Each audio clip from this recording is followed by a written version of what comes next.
Iran ഇന്ന് നിരവധി ആഭ്യന്തരവും അന്തർദേശീയവുമായ വെല്ലുവിളികളെ നേരിടുന്നുണ്ട്. ഈ പ്രശ്നങ്ങൾ രാജ്യത്തിന്റെ സാമൂഹികവും സാമ്പത്തികവും രാഷ്ട്രീയവുമായ മേഖലകളിൽ വലിയ സ്വാധീനം ചെലുത്തുന്നുണ്ട്. ഇത് ഇറാനിയൻ ജനതയുടെ ജീവിതത്തെ തന്നെ സങ്കീർണമാക്കുന്നുണ്ട്.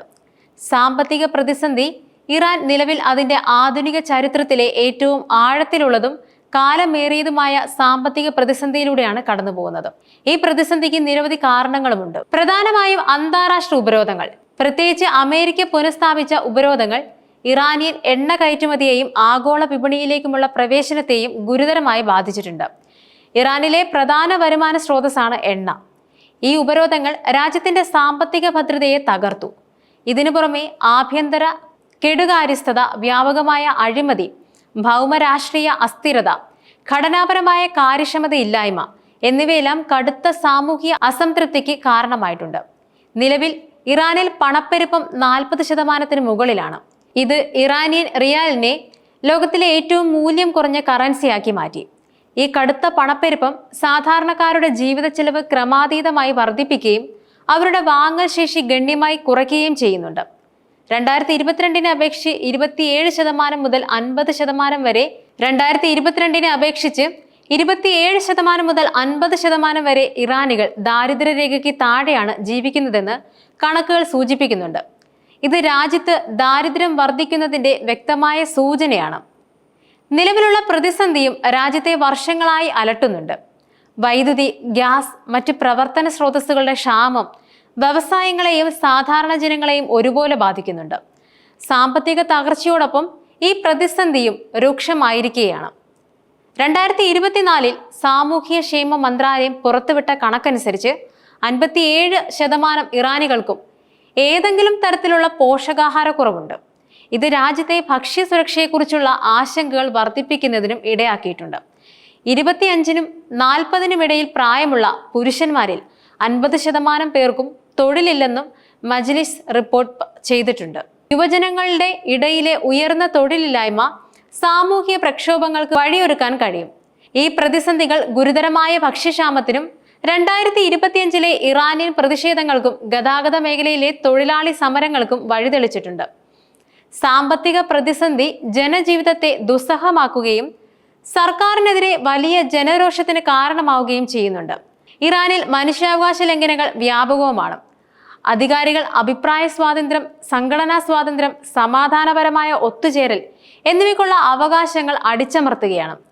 ഇത് രാജ്യത്തെ വിയോജിപ്പുകളെ ഇല്ലാതാക്കാൻ ലക്ഷ്യമിട്ടുള്ള ഒരു സമീപനവുമാണ്. സ്ത്രീകളും കുട്ടികളും, ലെസ്ബിയൻ, ഗേ, ബൈസെക്ഷുവൽ, ട്രാൻസ്ജെൻഡർ വിഭാഗക്കാർ, വംശീയ മത ന്യൂനപക്ഷങ്ങൾ എന്നിവർ വ്യവസ്ഥാപരമായ വിവേചനവും അക്രമവും നേരിടുന്നുണ്ട്. ഈ വിഭാഗങ്ങൾക്കെതിരെയുള്ള വിവേചനം ഭരണകൂടത്തിന്റെ നയങ്ങളുടെ ഭാഗമായി മാറിയിരിക്കുന്നു. നിർബന്ധിത ശിരോവസ്ത്ര നിയമങ്ങൾ ലംഘിക്കുന്ന സ്ത്രീകൾക്കെതിരെ അധികാരികൾ അടിച്ചമർത്തൽ ശക്തമാക്കിയിട്ടുണ്ട്. ഇതിന്റെ പേരിൽ നിരവധി സ്ത്രീകളെ തടങ്കലിൽ വെക്കുകയും ശിക്ഷിക്കുകയും ചെയ്തിട്ടുണ്ട്. കൂടാതെ ബഹായി സമുദായത്തിനെതിരെയും അഫ്ഗാൻ അഭയാർത്ഥികൾക്കും കുടിയേറ്റക്കാർക്കെതിരെയും ഭരണകൂടം വിവേചനം കാണിക്കുന്നത് തുടരുന്നുമുണ്ട്. ആ വ്യക്തികളെ ഏകപക്ഷീയമായി തടങ്കലിൽ വെക്കുകയോ ചോദ്യം ചെയ്യുകയോ പീഡിപ്പിക്കുകയോ അല്ലെങ്കിൽ മനുഷ്യാവകാശങ്ങൾ വിനിയോഗിച്ചതിന് അന്യായമായി പ്രോസിക്യൂട്ട് ചെയ്യുകയോ ചെയ്തിട്ടുണ്ട്. വിചാരണകൾ നീതിരഹിതമായി തുടരുന്നുണ്ട്. ഇത് നീതിന്യായ വ്യവസ്ഥയുടെ വിശ്വാസ്യതയെ ചോദ്യം ചെയ്യുന്നുമുണ്ട്. തടവുകാരെ പതിവായി നിർബന്ധിതമായി അപ്രത്യക്ഷമാക്കുകയും ഒറ്റപ്പെട്ട തടങ്കലിൽ വെക്കുകയും ചെയ്യുന്നു. ഇത് അന്താരാഷ്ട്ര നിയമങ്ങൾക്ക് വിരുദ്ധമായ പ്രവൃത്തിയാണ്. നിയമവിരുദ്ധമായ വിചാരണകൾ ഏകപക്ഷീയമായ തടങ്കലുകൾക്ക് കാരണമാകുന്നുണ്ട്. അറസ്റ്റ് ചെയ്യപ്പെട്ട സമയം മുതൽ അഭിഭാഷകന് ലഭിക്കാനുള്ള അവകാശം നിഷേധിക്കുന്നത്, പീഡനത്തിലൂടെ ലഭിച്ച കുറ്റസമ്മതങ്ങൾ തെളിവായി സ്വീകരിക്കുന്നത്, സംക്ഷിപ്ത വിചാരണകൾ എന്നിവയെല്ലാം നിയമപരമായ നടപടിക്രമങ്ങളുടെ ഗുരുതരമായ ലംഘനമാണ്. സ്ത്രീകളുടെ വിവാഹം, കുട്ടികളുടെ സംരക്ഷണം, തൊഴിൽ, അനന്തരാവകാശം, രാഷ്ട്രീയ പദവികൾ എന്നിവയുമായി ബന്ധപ്പെട്ട് രണ്ടാം തരം പൗരന്മാരായി കണക്കാക്കുന്നത് ഇറാനിൽ തുടരുന്നുണ്ട്. ഇത് സ്ത്രീകളുടെ അവകാശങ്ങളെ ഇല്ലാതാക്കുന്നു. നിർബന്ധിത ശിരോവസ്ത്രം ധരിക്കാത്തവർക്ക് തടവ്, വലിയ പിഴ, വിദ്യാഭ്യാസം, പൊതുസേവനങ്ങൾ എന്നിവ നിഷേധിക്കൽ എന്നിവ നേരിടേണ്ടി വരും. ഈ നിയമങ്ങൾ സ്ത്രീകളുടെ വ്യക്തി സ്വാതന്ത്ര്യത്തെയും അവകാശങ്ങളെയും കവർന്നെടുക്കുന്നുണ്ട്. ആണവ കരാറും അന്താരാഷ്ട്ര ബന്ധങ്ങളും ഇറാനും 6 ലോകശക്തികളും തമ്മിൽ 2015 ഒപ്പുവെച്ച ആണവ കരാറായ joint comprehensive plan of action നിലവിൽ കടുത്ത പ്രതിസന്ധിയിലാണ്. 2018 അമേരിക്ക ഈ കരാറിൽ നിന്നും ഏകപക്ഷീയമായി പിന്മാറിയതോടെയാണ് ഇത് വഷളായത്. അമേരിക്കയുടെ പിന്മാറ്റം ഇറാനെ ആണവ പദ്ധതികൾ കൂടുതൽ വികസിപ്പിക്കാൻ പ്രേരിപ്പിച്ചിരുന്നു. ഇറാൻ ഇപ്പോൾ ആണവായുധങ്ങൾ നിർമ്മിക്കാൻ ആവശ്യമായ യുറേനിയം സമ്പുഷ്ടീകരണ ശേഷി വർദ്ധിപ്പിക്കുന്നുണ്ട്. ഇത് മേഖലയിൽ അസ്ഥിരതയ്ക്കും ഇസ്രയേലിന് ഭീഷണിയാകുമെന്നും അമേരിക്കയും ഇസ്രയേലും ഭയപ്പെടുന്നുണ്ട്. ഇറാൻ ആണവായുധങ്ങൾ നിർമ്മിക്കുന്നത് തടയാൻ ആവശ്യമായ നടപടികൾ സ്വീകരിക്കുമെന്ന് ഇസ്രയേൽ ആവർത്തിച്ച് പ്രസ്താവിച്ചിട്ടുണ്ട്. ആണവ കരാർ പുനരുജ്ജീവിപ്പിക്കാനുള്ള ചർച്ചകൾ നടക്കുന്നുണ്ടെങ്കിലും ഇറാൻ ആണവായുധ നിർമ്മാണത്തിന് ഉപയോഗിക്കുന്ന യുറേനിയം സമ്പുഷ്ടീകരണം നിർത്തണമെന്നും ആണവ പദ്ധതി പൂർണ്ണമായി നിർത്തലാക്കണമെന്നുമാണ് അമേരിക്കയുടെ ആവശ്യം. എന്നാൽ NPT പ്രകാരം യുറേനിയം സമ്പുഷ്ടീകരിക്കാനുള്ള അവകാശം തങ്ങൾക്കുണ്ടെന്നും സിവിലിയൻ ആവശ്യങ്ങൾക്കായി കുറഞ്ഞ നിലയിലുള്ള സമ്പുഷ്ടീകരണം നിലനിർത്തുമെന്നും ഇറാൻ പറയുന്നുണ്ട്. ഈ വിഷയത്തിൽ സമവായത്തിലെത്താൻ കഴിയാത്തത് അന്താരാഷ്ട്ര തലത്തിൽ വലിയൊരു പ്രതിസന്ധിയാണ്. ഇറാൻ മേഖലയിലെ തങ്ങളുടെ സ്വാധീനം വർദ്ധിപ്പിക്കാൻ ശ്രമിക്കുന്നതും അന്താരാഷ്ട്ര ബന്ധങ്ങളെ വഷളാക്കുന്നുണ്ട്. ഇറാൻ പിന്തുണയ്ക്കുന്ന സായുധ സംഘങ്ങളെക്കുറിച്ചുള്ള ചർച്ചകൾക്ക് ഇറാൻ തയ്യാറല്ല. ഇത് പശ്ചിമേഷ്യയിൽ സംഘർഷ സാധ്യത വർദ്ധിപ്പിക്കുന്നുണ്ട്. ഹൂതി, വിമതർ, ഹിസ്ബുള്ള, സിറിയയിലെയും ഇറാഖിലെയും ഷിയ മിലിഷ്യകൾ തുടങ്ങിയ സംഘങ്ങളെ ഇറാൻ പിന്തുണയ്ക്കുന്നത് സൗദി അറേബ്യ, ഇസ്രയേൽ തുടങ്ങിയ രാജ്യങ്ങളുമായി വലിയ സംഘർഷങ്ങൾക്ക് വഴിയൊരുക്കുന്നുണ്ട്. 2024 ഇസ്രയേലും ഇറാനും തമ്മിൽ 2 തവണ നേരിട്ടുള്ള സംഘർഷങ്ങൾ ഉണ്ടായിരുന്നു.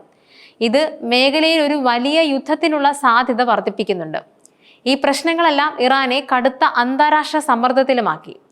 രാഷ്ട്രീയ പ്രതിഷേധങ്ങളും ആഭ്യന്തര അസ്ഥിരതയും, ഹിജാബ് നിയമങ്ങൾക്കെതിരെയും മനുഷ്യാവകാശ ലംഘനങ്ങൾക്കെതിരെയും ഇറാനിൽ ശക്തമായ പ്രതിഷേധങ്ങളും നടക്കുന്നുണ്ട്.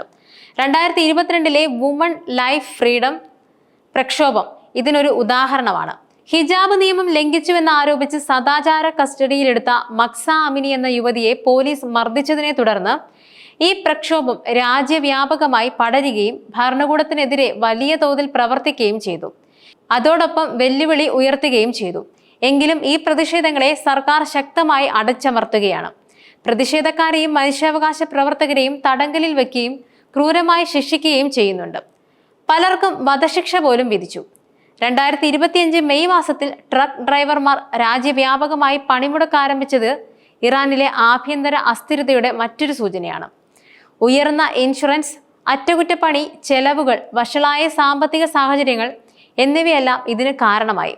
ഇന്ധന സബ്സിഡി വെട്ടിക്കുറയ്ക്കാനുള്ള സർക്കാർ നീക്കമാണ് ഈ സമരത്തിന് ആക്കം കൂട്ടിയത്.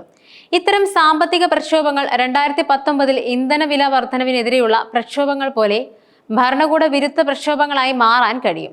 ജനങ്ങൾ സാമ്പത്തികമായി ദുരിതം അനുഭവിക്കുമ്പോൾ അത് ഭരണകൂടത്തിനെതിരെയുള്ള പ്രതിഷേധങ്ങളായി മാറാനുള്ള സാധ്യത വളരെ കൂടുതലാണ്.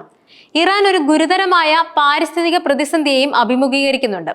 തടാകങ്ങൾ, നദികൾ, തണ്ണീർത്തടങ്ങൾ എന്നിവയുടെ നഷ്ടം, ഭൂഗർഭജലത്തിന്റെ കുറവ്, വനനശീകരണം, നഗര ജലസ്രോതസ്സുകളിലേക്ക് മലിനജലം ഒഴുക്കിവിടുന്നത് മൂലമുണ്ടാകുന്ന ജലമലിനീകരണം, ഭൂമി ഇടിഞ്ഞു താഴൽ, നിലവാരം കുറഞ്ഞ ഇന്ധനങ്ങൾ, വ്യവസായ ആവശ്യങ്ങൾക്കായി ഉപയോഗിക്കുന്നത് മൂലമുണ്ടാകുന്ന വായു മലിനീകരണം എന്നിവ ഇതിൽ ഉൾപ്പെടുന്നുണ്ട്. ജലക്ഷാമം ഇറാനിലെ പ്രധാന പാരിസ്ഥിതിക പ്രശ്നങ്ങളിൽ ഒന്നാണ്. അശാസ്ത്രീയമായ ജല മാനേജ്മെന്റ്, അണക്കെട്ടുകളുടെ നിർമ്മാണം, അമിതമായ ജലസേചനം എന്നിവയെല്ലാം ജലനിരപ്പ് കുറയ്ക്കാൻ കാരണമായിട്ടുണ്ട്. ഉർമിയ തടാകം വറ്റിവരളുന്നത് ഇതിനൊരു ഉദാഹരണമാണ്. ജലക്ഷാമം കാർഷിക മേഖലയെയും ജനജീവിതത്തെയും പ്രതികൂലമായി ബാധിക്കുന്നുണ്ട്. വായു മലിനീകരണവും ഇറാനിലെ പ്രധാന നഗരങ്ങളെ അലട്ടുന്ന മറ്റൊരു പ്രശ്നമാണ്.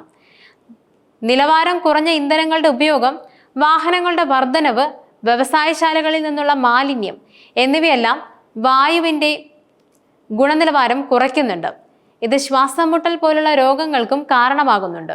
ഈ പാരിസ്ഥിതിക പ്രശ്നങ്ങൾ രാജ്യത്തിന്റെ സാമൂഹികവും സാമ്പത്തികവുമായ അവസ്ഥയെ കൂടുതൽ വഷളാക്കുന്നുണ്ട്. ജലക്ഷാമവും കൃഷിനാശവും ഗ്രാമീണ മേഖലകളിൽ നിന്നും നഗരങ്ങളിലേക്ക് കുടിയേറ്റത്തിന് കാരണമാകുന്നു. ഈ നഗരങ്ങളിൽ അധിക ജനസാന്ദ്രതയും മറ്റ് സാമൂഹ്യ പ്രശ്നങ്ങളും സൃഷ്ടിക്കുകയും ചെയ്യും. ചുരുക്കത്തിൽ സാമ്പത്തിക തകർച്ച, മനുഷ്യാവകാശ ലംഘനങ്ങൾ, ആണവ കരാറുമായി ബന്ധപ്പെട്ട അന്താരാഷ്ട്ര തർക്കങ്ങൾ, ആഭ്യന്തര പ്രതിഷേധങ്ങൾ, പാരിസ്ഥിതിക പ്രശ്നങ്ങൾ എന്നിവയെല്ലാം ഇറാനിൽ അതിന്റെ സമീപകാല ചരിത്രത്തിലെ ഏറ്റവും വലിയ വെല്ലുവിളികളിലേക്ക് നയിക്കുന്നുണ്ട്. ഈ പ്രശ്നങ്ങൾക്ക് സമഗ്രമായ പരിഹാരങ്ങൾ കണ്ടെത്താൻ ഇറാൻ ഭരണകൂടത്തിന് സാധിക്കുമോ എന്നതിനെയും രാജ്യത്തിന്റെ ഭാവി, ഈ പ്രതിസന്ധികളെല്ലാം ഇറാനിയൻ ജനതയുടെ ക്ഷമയെ പരീക്ഷിക്കുകയും രാജ്യത്തിന്റെ ഭാവിയെക്കുറിച്ചുള്ള ആശങ്കകൾ വർദ്ധിപ്പിക്കുകയും ചെയ്യുന്നു.